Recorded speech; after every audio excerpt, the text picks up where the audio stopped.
کب تک وہ لوگ اس کو انکار کریں گے؟ صحیح. تو میرا خیال ہے پاکستان بسم اللہ کر لے، انشاءاللہ چین فوراً کر لے گا، روس کر لے گا، ایران بھی میرا خیال ہے کر لے گا، قطر، ترکی، یہ لوگ وغیرہ بھی کر لیں گے. تو اگر اس ریجن کے لوگ اس کو ریکگنائز کر لے تو پھر امریکہ بے شک اس میں بیٹھا رہے، اپنی گیٹیاں کھیلتا رہے، جی. لیکن ہمارے سب کا انٹرسٹ اسی میں ہے کہ طالبان کو ریکگنائز کر لے اور ان کے ساتھ افغان حکومت کی طرح جیسے پہلے ہم ڈیل کرتے تھے جی. ان کے ساتھ بھی ایک حکومت کی طرح ہم ڈیل کرتے جائیں. صحیح. اچھا ایاز صاحب، بالکل صحیح، آپ کو پوائنٹ دے لیا گیا ہے، لیکن یہاں پر اب کیا وجوہات ہیں کہ دنیا اتنی ریلکٹنسی شو کرتی ہے؟ پاکستان بھی اگر چاہے تو ظاہر تسلیم تو کر لینا چاہیے جس طرح آپ کہہ رہے ہیں، لیکن وجوہات کیا ہیں، ہرڈلز کیا ہیں اس راستے میں؟ دیکھیں، پاکستان کو ریکگنائز کرنے کے ساتھ ساتھ طالبان کے اوپر یہ بات دوبارہ بڑے زور سے کہہ دینی چاہیے، جو پہلے بھی ہم کہہ چکے ہیں، یا جی. جو امریکہ یا مغربی دنیا کے تحفظات ہیں، وہ یہ ہے کہ طالبان اپنے مخالف جو حکومت پہلے رہی ہے ان کے لوگوں کو بھی اپنے ساتھ شامل کر. تو اس کا یہ قطعاً مطلب نہیں ہے کہ اشرف غنی کو یا اپنے کیا نام ہے کارزائی صاحب کا یا عبداللہ کو آپ لے لیں. نہیں، ان حکومتوں کے نیچے جن لوگوں نے فوج میں، پولیس میں، باقی اداروں میں کام کیا ہے، ایک تو ان کو اپنے اندر شامل کر لے، ریزرویشن ختم کر لے. جیسے انہوں نے پہلے آتے ہی عام معافی کا اعلان کر لیا، بڑا اچھا تاثر پھیلا. اب ان کو کہے کہ آپ بھی افغانی ہیں، ہم بھی افغانی ہیں، ان کے حکومت کے ساتھ آپ نے کام کیا، آئیے ہمارے ساتھ، ہمارے آپ کے اوپر کوئی تحفظات نہیں ہے، اگر ہے تو وہ سارے معاف. تو ایک تو یہ اچھی بات ہو جائے گی. اور دوسری، خواتین کے بارے میں ایک قدم تو اچھا اٹھا لیا، یونیورسٹی کھول دی، لڑکیاں جا رہی ہے تعلیم کو، تو ان کو نوکریاں بھی کرنے کی اجازت ہو. اور ہیومن رائٹ وائلیشن کے بارے میں تھوڑے سے وہ اقدامات اٹھا لے. تو یہ ریزرویشن ہے، اگر یہ وہ کر لے تو دنیا کے پاس کوئی بہانہ نہیں ہوگا افغانستان کو ریکگنائز کرنے کا. تو میں سمجھتا ہوں طالبان کے اوپر بھی یہ فرض بنتا ہے کہ بشمول پاکستان سارے نیبر اور ساری دنیا کی یہ تسلی کر لے کہ ہم بھی جیسے دوسرے ملکوں کی حکومتیں ہوتی ہے کہ اس کے اندر پوری عوام ہوتی ہے، تو یہ پوری عوام افغان یہ بھی ہمارے ساتھ ہے. اور ساتھ ساتھ یہ بھی کر لے کہ اس کے ساتھ یہ اعلان کر لے، الیکشن تو وہ شاید پسند نہ کرے، لیکن افغانستان کا ٹریڈیشن ہے لویا جرگا. تو لویا جرگا ایک بہت اسٹیبلشڈ انسٹیٹیوشن ہے افغانستان کا. وہ اگر طالبان حکومت کو انڈورس کر لے تو وہ ایک قسم کی عوام کی ایک سپورٹ ہوگی، جیسے الیکشن میں ہوتا ہے کہ یہ ہماری ریپرزینٹیو گورنمنٹ ہے. تو اسی طرح اگر یاد ہو کارزائی صاحب نے بھی افغان جرگا پہلے بلایا تھا، یہ الیکشن تو اس کے بعد شروع ہوئے، تو طالبان بھی پھر اپنا یہ لویا جرگا بلا لے اور اس سے اپنی اپروول لے لے، پھر دنیا کو کیا اعتراض ہوگا؟ تو دنیا کو تو صرف یہ اعتراض ہے کہ طالبان نے بندوق کے زور پہ افغانستان لے لیا اور اسی بندوق کے نالی کے زور کے اوپر وہ حکومت چلا رہے ہیں. تو یہ گویا ایک غیر مناسب بات ہے. حالانکہ اگر دیکھا جائے تو دوسرے ملکوں میں بھی ملٹری کوز ہوئے ہیں، ان کو بھی دنیا نے ریکگنائز کیا ہے. لیکن خیر وہ موضوع سے ہم ہٹ جائیں گے. طالبان کے بارے میں ویسٹ کی ریزرویشن ویسے بھی بہت زیادہ ہے، تو اب یہ چیز بھی ان کو ہاتھ آ گیا، تو ان کو گویا ایک قسم کا معقول جواز مل گیا کہ طالبان سے دوری رکھے. تو طالبان وہ اپنی کمزوری خود حل کر لے، اس کی طرف توجہ دے اور جلد ہی کچھ اقدامات کر لے کہ دنیا کا یہ اعتراض بھی ختم ہو جائے. صحیح. اچھا ایاز صاحب، اگر پاکستان اکیلا ریکگنائز کر لیتا ہے افغانستان گورنمنٹ کو اور افغان گورنمنٹ سے ہاتھ ملا لیتا ہے، انہیں تسلیم کر لیتا ہے، اور دیگر ممالک نہیں کرتے، تو پی ایم صاحب نے یہ بھی کہا کہ اگر اکیلے کھڑے رہیں گے تو پھر آئسولیشن کا شکار ہو جائیں گے اور جو انٹرنیشنل پریشر ہے وہ بھی فیس کرنا پڑے گا. نہیں، دیکھو آئسولیشن کے شکار تو اس لیے نہیں ہوں گے کہ میں نے عرض کر لیا 6 مہینے ہو گئے طالبان کی حکومت چل رہی ہے اور 6 مہینے اور بھی چل پڑے گی اگر یہ ریکگنائز کرے. آسمان نہیں گرے گا جی جو گرنا تھا وہ ہو چکا. امریکہ اگر اتنا منصف ملک ہو یا جمہوریت پسند ملک ہو تو پھر طالبان کے پیسے وہ کیسے یونیلیٹرلی ضبط کر کے اور پھر اس کا بٹوارہ خود کرتے کہ 3.5 بلین ادھر دے دو 3.5 بلین ادھر دے دو. شرم کی بات ہے. امیر ملک ہے وہ افغانیوں کے پیسے 9/11 کے وکٹم کو دے رہے ہیں. 9/11 میں تو ایک افغانی شامل نہیں تھا. 9/11 کے لیے تو وہ میزائل یا جہاز افغانستان سے نہیں اڑے تھے. وہ تو دوسرے لوگ تھے, دوسرے ملکوں کے لوگ تھے. ان کے پیسے رکھ لے یا امریکہ خود دے دے, لیکن افغانی پیسے ان کے اوپر لگانا, بلکہ امریکہ کے اوپر تو میں سمجھتا ہوں یہ فرض بنتا ہے کہ 20 سال میں جو افغانستان کا حشر کر لیا اس کو واپس لانے کے جو ریپیریشن ہے, جو نقصان ہے, وہ امریکہ بھر لے اور ان کو مزید پیسے دے دے. اور ان کے اپنے ایسٹس تو ہے وہ تو ضرور فوراً ان کے حوالے کر لیں. صحیح. اچھا ایاز صاحب, جی ایاز صاحب آپ کو یاد ہوگا بالکل جیسے انخلا کی باتیں سٹارٹ ہوئی تھیں, جب پہلی بار انخلا کی باتیں سٹارٹ ہوئی تھیں تو امریکہ یہ بھی کہتا تھا کہ ہم کچھ ٹروپس ضرور چھوڑیں گے یہاں پر جو ٹریڈ اور سیکیورٹی کو دیکھیں گے. پھر ایک دم سے سارے پورا مکمل طور پہ یہاں سے چلے جانا اور پھر اس سچویشن کو پیدا کرنا. کیا آپ کو لگتا ہے کہ امریکہ ایک اور کرائسس کی طرف افغانستان کو جان بوجھ کر دھکیل رہا ہے؟ دیکھیے یہ حتمی تو ہم نہیں کہہ سکتے, لیکن جیسے پہلے عرض کر لیا کہ ہر ملک یا ہر حکومت اپنے مفادات دوسرے ملکوں میں دیکھتے ہیں اور اسی کے مطابق اپنی پالیسیز بناتے ہیں. امریکہ سپر پاور ہے, ان کے پاس بہت ہی ہوشیار لوگ ہیں, ایکسپیرینسڈ لوگ ہیں, ان کو بھی یہ چیزیں پتہ ہے جو ہم کہتے ہیں. تو وہ یہ جو کر رہے ہیں وہ سمجھتے ہیں کہ یہ ہمارے انٹرسٹ کی بات ہے, ہم اپنے انٹرسٹ کو پرسو کرتے ہیں. ہمیں اس سے تعلق نہیں ہے کہ کل ہم کارزائی یا اشرف غنی کے ساتھ تھے تو آج طالبان کے ساتھ ہو یا نہ ہو. ہماری اپنی مرضی, ہمارے انٹرسٹ اس طرح بہتر طور پہ سرو ہوتے ہیں. تو جو ہم دور سے بیٹھ کے دیکھتے ہیں اس سے تو یہ اندازہ ہوتا ہے, اگر پچھلی اسی پریزیڈنٹ صاحب کی کچھ یادداشتیں جو کتابوں میں چھپ چکی ہے, میں نے بھی پڑھی ہے, اپنے بہت سارے لوگوں نے پڑھی ہوگی, اوباما وارز کے اندر اس کی خاصی جگہ ہے, خاصی جگہ پہ انہوں نے انٹرویو میں کہا ہے کہ افغانستان میں ہم آئے ہیں, ہمارا وہاں پہ اسٹریٹجک انٹرسٹ ہے. ہم صرف اس لیے نہیں آئے کہ ہم طالبان کی حکومت ہٹا دیں یا القاعدہ کو ختم کر لیں, وہ ایک ہدف ہے, لیکن اس کے علاوہ بھی اہداف ہے کہ اس ریجن پہ نظر رکھے, پاکستان کے نیوکلیئر ایسٹ پہ نظر رکھے کہ وہ غلط ہاتھوں میں نہ چلے جائے. تو امریکہ کے بہت دور کے سوچ ہے. اب وہ افغانستان کو پھر دوبارہ سول وار کی طرف لے جانا چاہتے ہیں. اس پہ بھی بات ہو سکتی ہے کہ ہاں اس میں بھی امریکہ کا مفاد سرو ہو سکتا ہے تاکہ افغانستان چین کے لیے کھلا میدان نہ ہو, وہاں پہ خلفشار ہو, وہاں پہ مشکلات ہو کہ چین پاؤں نہ پھیلا سکے.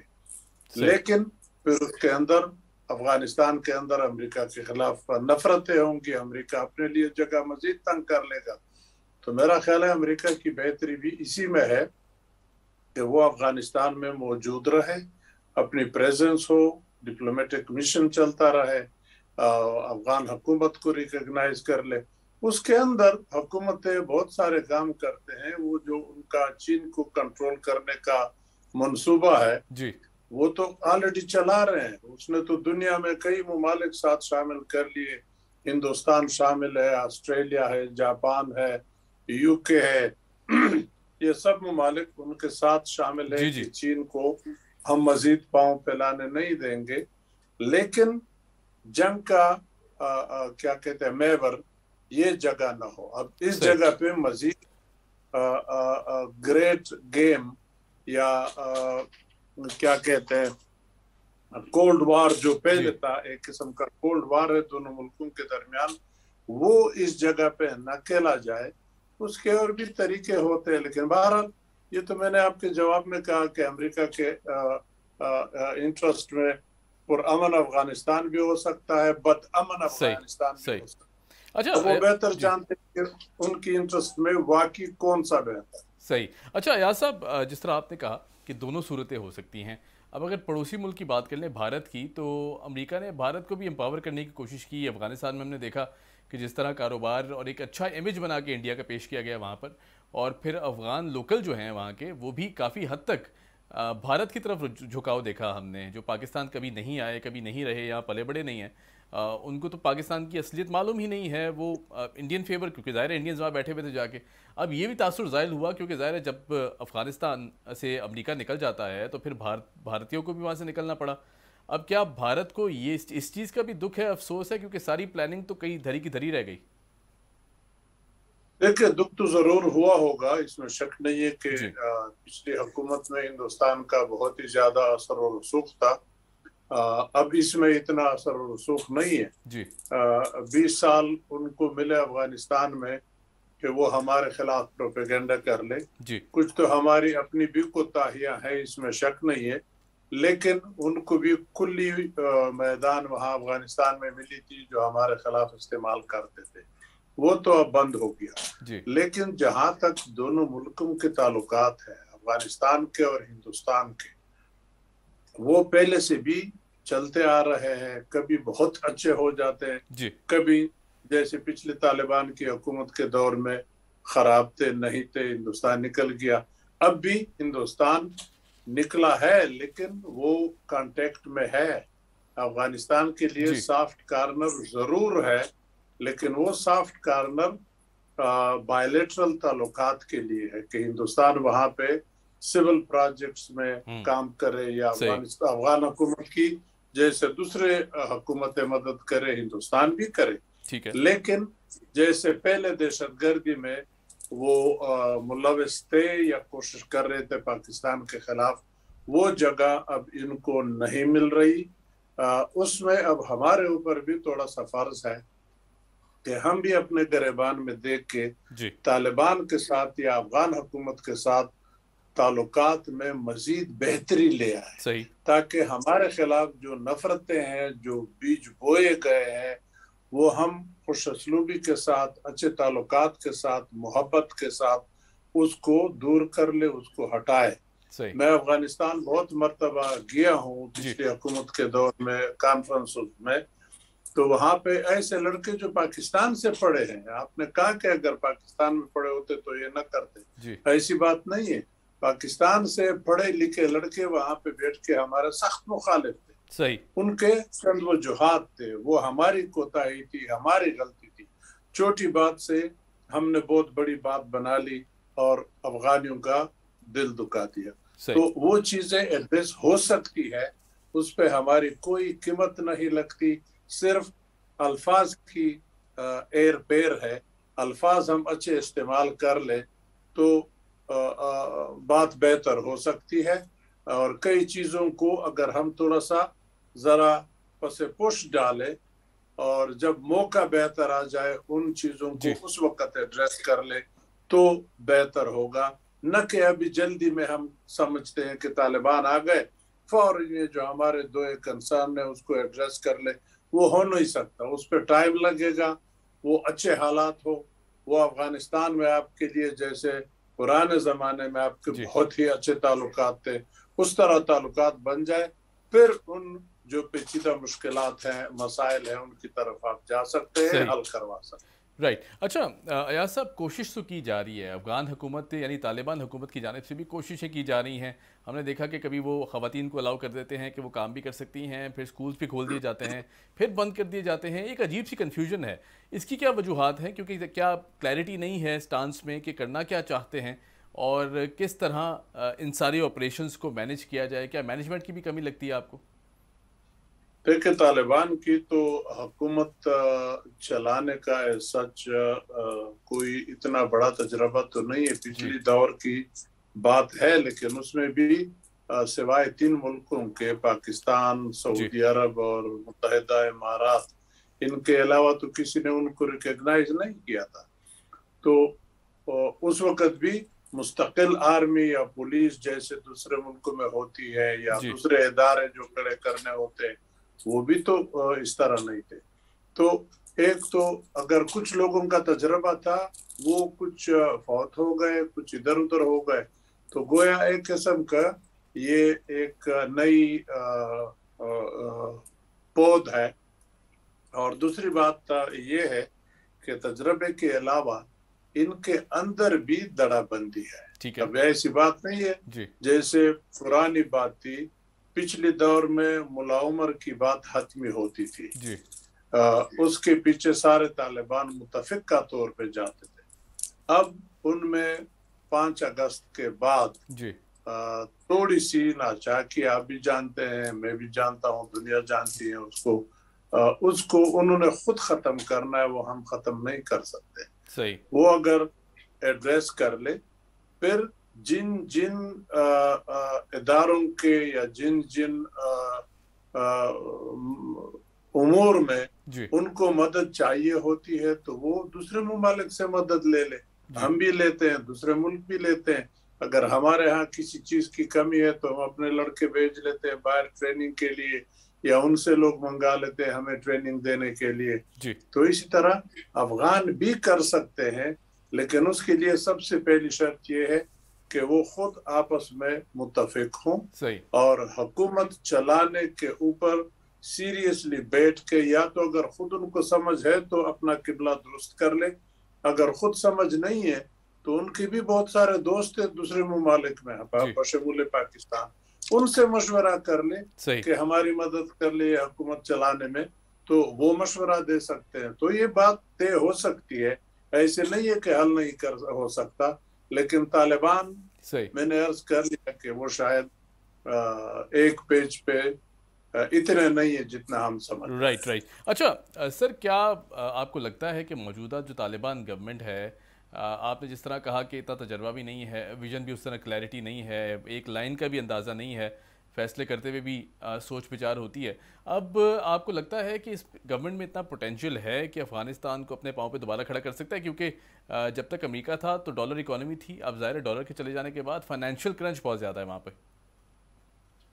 دیکھیں اس میں شک نہیں ہے، فائنانشل مسائل تو ہے، لیکن جب ریکگنیشن ہو جائے ان کی بشمول امریکہ، ویسٹ اور یہ نیبر امیڈیٹلی ریکگنائز کر لے، تو پھر افغانستان کی مدد یہ دوسرے ممالک کر سکتے ہیں ان انسٹیٹیوشنز میں پیسہ دینے کے لیے، ان کو کھڑا کرنے کے لیے، ان کی ٹریننگ کروانے کے لیے.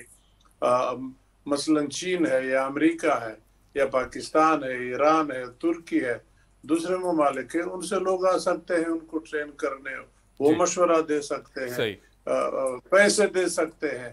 اب ہم بھی تو پیسوں دوسرے لوگوں سے قرضے لے کے اپنے ادارے چلا رہے ہیں، ہماری بھی تو اتنی فائنینشل پوزیشن مضبوط نہیں ہے. تو over a period of time ہم نے بھی لرن کیا ہے. تو طالبان بھی ایک دم اوور نائٹ تو ظاہر بات ہے آپ کے حکومت کے برابر تو ان کے ادارے نہیں ہو سکتے، لیکن شروعات کر سکتے ہیں. اور میرا خیال ہے کہ over a period of 1 year اور 1.5 year they'll be able کہ وہ اپنا فوج، اپنی پولیس، اپنے ادارے صحیح خطوط پہ کھڑا کر کے کام چلا لیں. صحیح. Right sir. اچھا سر، انڈیا کی بات کر لینا تھوڑی سی، کیونکہ پی ایم صاحب کا جو انٹرویو کا دوسرا حصہ تھا وہ انڈیا پاکستان بھارت تعلقات پہ تھا. اب اگر انڈیا کی بات کرتے تو پی ایم صاحب نے بھی کہا کہ بہت مشکل ہے جب تک مسئلہ کشمیر حل نہیں ہوتا یا اس پر بات چیت نہیں ہوتی تو یہ تعلقات پاکستان انڈیا کی کشیدگی رہتی ہے ہمیشہ، یہ اسی طرح برقرار رہے گی. آپ کیا کہیں گے؟ دیکھیے یہ بدقسمتی ہے کہ ہمارے اور ہندوستان کے درمیان کشمیر کا تنازع انتہائی اہم رخ اختیار کر گیا. ورنہ دوسرے ممالک کے بھی اس طرح تنازعات ہوتے ہیں، لیکن ان کے جو مین تعلقات ہوتے ہیں وہ اس پہ اتنا اثر انداز نہیں ہوتا جتنا ہمارا کشمیر کا مسئلہ ہمارے اور ان کے درمیان ہے. ورنہ دیکھیں چین کے ساتھ ان کے تنازعات ہیں، چین کے ساتھ ان کی جنگیں ہوئی ہیں، لیکن چین اس کے ساتھ بہت بڑا تجارت بھی کر رہا ہے. ہمارا تجارت بھی ختم، سیاسی باتیں بھی ختم. جو ہماری ایک پلیٹ فارم ایک ہوتی تھی سارک والی، وہ بھی پنسی ہوئی، اس کی میٹنگ نہیں ہوتی کیونکہ ہندوستان نہیں آتا. تو کوئی کشمیر بالکل ٹاپ پہ آ گیا کہ یہ مسئلہ حل ہو تو ٹھیک، نہیں تو ہم بات نہیں کرتے. اب ہندوستان نے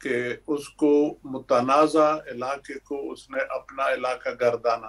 حالانکہ ان کا جو کشمیر تھا یا جو ہمارے پاس کشمیر ہے، اقوام متحدہ کے قرارداد کے مطابق یہ دونوں ملکوں کے درمیان متنازع ہے. اس کے اندر استحباب رائے سے فیصلہ کرنا چاہیے. تو اس طرح یک طرفہ فیصلہ ہندوستان نے کر تو لیا، لیکن ہندوستان کو اس کا خمیازہ اندرون ملک بھگتنا پڑے گا. اب آپ دیکھ لیں ہندوستان کے اندر کیا حشر ہو رہا ہے. مسلمان اور ہندو، مائنارٹیز اور ہندو، روز کیا مسئلہ نہیں ہوتے. پھر وہ دن دور نہیں ہے. میں آپ کو انشاءاللہ لکھ تو نہیں دے سکتا، لیکن میرا خیال ہے کہ بہت جلد ان کی بھی اسٹیٹس کے اندر لوگ اٹھ کھڑے ہوں گے اور کہیں گے کہ جاؤ خدا حافظ دلی، ہم تمہارے ساتھ نہیں رہنا چاہتے. یہ کیا کر لیا کہ ایک اچھا بھلا ہندوستان تھا، ایک اچھا بھلا آئین تھا اور ہماری حکومت چلتی تھی، کوئی فرق نہیں تھا. مسلمان، ہندو، سکھ، عیسائی وغیرہ اکٹھے تھے. ہر ایک مائنارٹی کو مسئلہ آپ نے پیش کروا دیا مودی صاحب. تو مودی نے صرف کشمیر نہیں، سارے جو دوسرے مائنارٹیز ہیں ان کا بھی بڑا سیریس مسئلہ ہے. تو they have to reconsider اور find some way کہ کشمیر کا مسئلہ ایڈریس ہو. یہ بات چیت کے ذریعے حل ہو سکتا ہے، بندوق اور طاقت کے ذریعے نہیں. یہی کشمیری ان کے گلے میں پڑتا ہے. لیکن سر آپ نے بالکل بجا فرمایا کہ ڈائیلاگ واحد راستہ ہے، لیکن جب بھی ڈائیلاگ کی بات آتی ہے ریشنلٹی شو کی جاتی ہے انڈین حکومت کی جانب سے. ایک عجیب سا ٹیمپرامنٹ شو کیا جاتا ہے، محاذ رائے شروع کر دیتے ہیں، کہیں کوئی نیا محاذ کھول دیتے ہیں. بالکل ڈائیلاگ کی طرف آنے نہیں دیا جاتا انڈین گورنمنٹ کی طرف سے. تو وہ نہ کرے. دیکھیں اگر وہ ڈائیلاگ نہیں کرنا چاہتے تو ہم ان کی محنتیں کیوں کریں. ہمارے پرائم منسٹر کو کیا پڑی ہے کہ ہر روز کہتا ہے کہ میں تو تیار ہوں، وہ بات نہیں کرتے. گولی مارو، آپ ان کو کہیں میں بھی بات نہیں کرتا. کیا بات ہے، آسمان تو نہیں گرے گا. اب اگر ایک ڈیڈ لائن دے دے کہ اس ڈیڈ لائن تک اگر بات کے لیے تیار ہے ٹھیک، ادروائز میری طرف سے، پاکستان کی طرف سے خدا حافظ، جاؤ جو کرنا ہے کرو، پھر دیکھیں گے. تم اپنا کام کرو، ہم اپنا کام کرتے. ٹھیک ہے، اسے تو کوئی نہیں پکڑتا. ہم بیکنگ کیوں کرتے؟ ایک تو مغرب کی طرف سے وہ ٹیلی فون کال پہ بڑی بدنامی ہوئی، اس کی کیا ضرورت تھی؟ کیوں ٹیلی فون کال کے لیے انتظار کرتے ہو؟ نہیں کرتے تو نہ کر. اب دلی بات نہیں کرنا چاہتا تو آپ زور طاقت سے تو بات نہیں منوا سکتے. آپ اس طرف توجہ نہ دے، اس کو اتنا امپورٹنس نہ دے. کشمیر پہ فوکس کر لے، کشمیر کی بات کر لے. دنیا کی توجہ کشمیر پہ اور مسلمانوں کے ساتھ جو زیادتیاں ہو رہی ہیں ان کے اوپر مرکوز کرانے کی کوشش کر لے.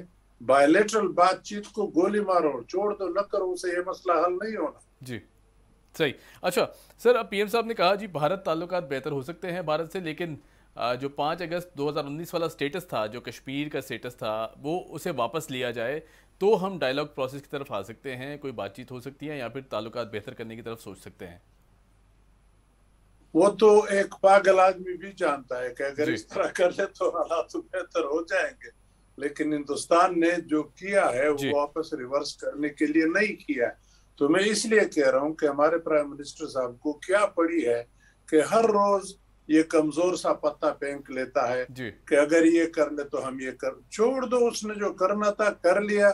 اس کو ریورس کرنے کے لیے آپ دنیا کی توجہ اس طرف دلا دیں. ٹھیک ہے کہ دیکھو یہ متنازع علاقہ تھا، ہم نے نہیں کیا ہے، ہم یو این کی ریزولوشن کی پابندی کر رہے. ہندوستان نے ایک تو یو این کی ریزولوشن کی پابندی نہیں کی، دنیا کی بے عزتی کر لی. اس کے اوپر جو مسلمانوں کے ساتھ زیادتیاں ہو رہی ہے اس طرف توجہ دے. دنیا اب فوکس ہو رہی ہے، مودی کی جو کرتوت ہے وہ دنیا کے سامنے آ رہی ہے. ہمیں اس کو ایکسپلائٹ کرنا چاہیے. بائیلیٹرل تعلقات کی یا بات چیت کی تو میرے عقل کے مطابق، میں اتنا نہیں جانتا، میں بہت ہی نالائق کمزور آدمی ہوں، لیکن میرا خیال ہے کہ اب ہم بائیلیٹرل ریکویسٹ چھوڑ دیں.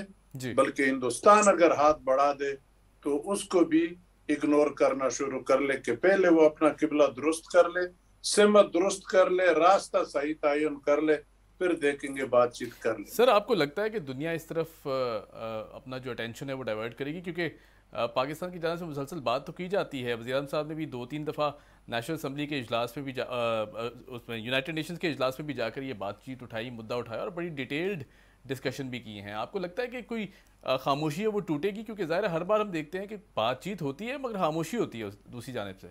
نہ میں مانتا ہوں، دیکھیں دنیا تو ظاہر بات ہے مفادات کا جنگ ہے، ہر ملک ہندوستان کے اندر اپنا مفاد دیکھتا ہے، ورنہ وہ یہ بھی زیادتیاں دیکھ رہے ہیں. جی اگر ان کو امریکہ کو چین کے سنکیانگ صوبے میں مسلمانوں کے ساتھ زیادتی کا فکر لاحق ہو سکتا ہے تو ان کو باول کتے نے کاٹا ہے کہ کشمیری ہندوستان کے اندر مسلمانوں کے ساتھ جو ہو رہا ہے وہ نظر نہیں آتا. لیکن یہاں پہ تو ان کا انٹرسٹ ہے، وہ نہیں دیکھتے. چین کے اندر اس کو اجاگر کرنے میں اس کا انٹرسٹ ہے، وہ کرتے رہتے. دنیا تو کرے گی نو ڈاؤٹ، لیکن آپ وہ چیز صحیح انداز میں آپ اجاگر کر لے. سچ بے شک ٹائم لے لیتا ہے لیکن چھا جاتا ہے. کہاوت ہے، میں نے سنا ہے کہ جب تک سچ پہنچتا ہے جھوٹ نے قلعے فتح کیے ہوتے ہیں، لیکن وہ فتح تھوڑی دیر کی ہوتی ہے، پھر سچ پہنچ ہی جاتا ہے، قبضہ پھر سچ کر لیتا ہے. تو آپ سچ بولتے جائیں، سچ فالو کرتے جائیں. اگر نہیں ہوتا تو ویسے بھی نہیں ہوتا، تو پھر ہم کمزوری کیوں دکھا دے کہ جی ہمارے ساتھ بات چیت کر لو. دنیا بھی مفادات دیکھتی ہے. اب آج شاید ہندوستان کے اندر اس کا مفاد ہے امریکہ کا، کل جب آپ کے اندر مفاد تھا تو اس وقت ہندوستان کا مفاد ماسکو کے اندر تھا، آپ کا واشنگٹن کے اندر تھا. اب قبلے بدل گئے، ہمارا مفاد شاید ماسکو میں، بیجنگ میں ہے اور ان کا واشنگٹن میں ہے. اس کے بدلنے میں دیر نہیں لگتی، لیکن ہم اپنے اصولوں پہ اگر مضبوطی سے کھڑے ہوں. اور دوسری بات، پرائم منسٹر صاحب، میں یہ نہیں کہتا کہ عمران خان کی غلطی ہے، جو بھی آتا ہے پرائم منسٹر صاحب اس کو چاہیے کہ سب سے پہلے ملک کے اندر اس بات پہ زور ڈالے کہ اپوزیشن اور حکومت جو بڑی بڑی باتیں ہیں جیسے کشمیر ہے مسئلہ یا ہمارا اقتصادی مشکلات والا مسئلہ ہے، کہ اس پہ اپوزیشن اور حکومت ایک ساتھ چلتے جائے. اس کا باہر دنیا کے اوپر بہت بڑا اثر ہوتا ہے. دنیا جب دیکھتی ہے کہ عمران خان اپوزیشن کو سلام کا جواب نہیں دیتا، نہ ان سے ہاتھ میں لاتا ہے، تو پھر وہ عمران خان کو کتنا طاقتور سمجھتے ہیں. وہ پھر کہیں گے کہ آدھی آبادی تمہارے ساتھ کٹ گئی ہے. تو اس میں عمران خان کی اپنی طاقت ہے کہ اپوزیشن والے بے شک وہ چور چور کرتا رہے، کہتا رہے، لیکن ساتھ میں جو ہمارے بڑے بڑے مسائل ہیں ان کے اوپر تو بات چیت کرتے جائے، ان کے اوپر تو ان کو ساتھ لیتے جائے. اس کا چھوٹا مثال میں آپ کو پرانی ذرا بات ہے، ذوالفقار علی بھٹو صاحب جب دلی جا رہے تھے 1971 کے جنگ کے بعد، تو سب سے پہلے یہاں پہ اپوزیشن کے ساتھ میٹنگ کر لی، سب اپوزیشن کو راضی کر لیا، کچھ اپنے ساتھ بھی لے گئے دلی کو. تو اس لیے وہ جو شملہ مذاکرات تھے اس میں حالانکہ ہماری بہت ہی کمزور اپوزیشن تھی، ہم آدھا پاکستان گنوا چکے تھے، پھر بھی اس نے وہاں پہ کیا مہارت دکھائی، کیونکہ اس کے پیچھے قوم کھڑی تھی. تو عمران خان صاحب بھی اپنے پیچھے قوم کھڑی کر لو، تب وہ طاقتور ہوگا. صحیح، بہت شکریہ، تھینک یو سو مچ سر، بہت شکریہ آپ نے ہمیں جوائن کیا. اور جس طرح ایاز صاحب کہہ رہے تھے کہ بہت آسان حل ہے، کوئی مشکل حل نہیں ہے. اگر بھارتی پرسپیکٹو سے دیکھا جائے تو ظاہر ہے اپوزیشن پارٹیز کو بھی ساتھ لینا چاہیے، ان کا موقع بھی ساتھ لینا چاہیے. اور جس طرح افغانستان کی سچویشن ہے، پاکستان کے پاس ایک واحد راستہ ہے کہ اسے تسلیم کر لیا جائے، افغان حکومت کو تسلیم کر لیا جائے، فائنینشیل سپورٹ دیکھی جائے ان کے لیے کہ وہ سسٹینیبلٹی کی طرف آئیں. اور ایک دفعہ افغان حکومت سسٹینیبلٹی کی طرف آ جاتی ہے، سسٹین کر لیتی ہے، تو میرے خیال سے حالات جو ہیں وہ امن کے حالات بھی بہت بہتر ہو جائیں گے. مجھے دیجیے اجازت. Keep watching debate at 8. خدا حافظ.